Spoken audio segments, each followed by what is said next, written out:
You know, I started with explaining how the policy came to be from taking its roots from ILO, and the same ILO is the one is their NIS, National Industrial Safety Council of Nigeria, is a product of the ILO conventions.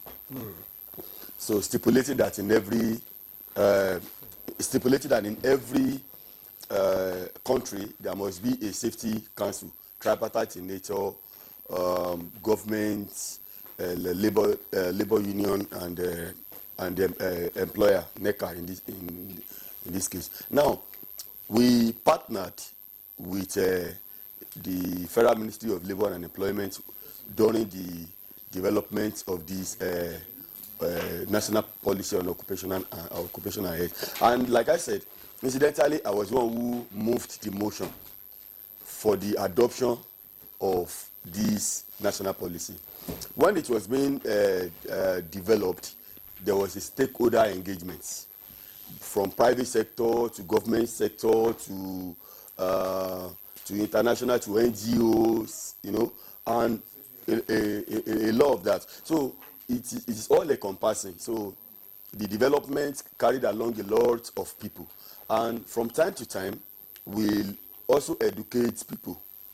And those stakeholders go back to the field to enlighten the people about the policy. But I agree with you in a way that the awareness is not enough, because the occupational policy is supposed to trickle down to the marketplaces, supposed to trickle down to most places, remote areas in the informal sector.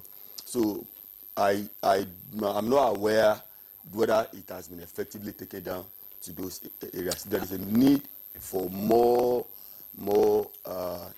enlightenment. But even in enlightenment, even those, let's assume that there are a few people that are aware, is it enforceable? Who enforces it? Okay. I think the enforcement authority still rests on the Federal Ministry of Labor and Employment, because they oversee activities of health and safety in Nigeria. So they have and they have inspectors actually in every state. They have inspectors that go to factories to check some of these things. So in a way, I want to believe that they are carrying out some of these enforcement. Okay, many thanks. But before I round up on that, you know, one thing that is key is a lot of hazards are inherent in many works, and the federal government is expected to pay hazard allowance to sectors that by default.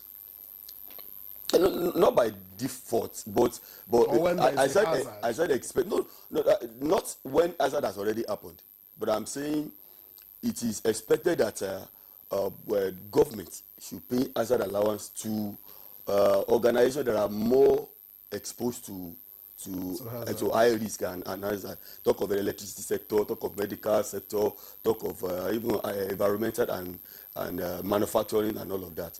So the government should look into that direction. Okay.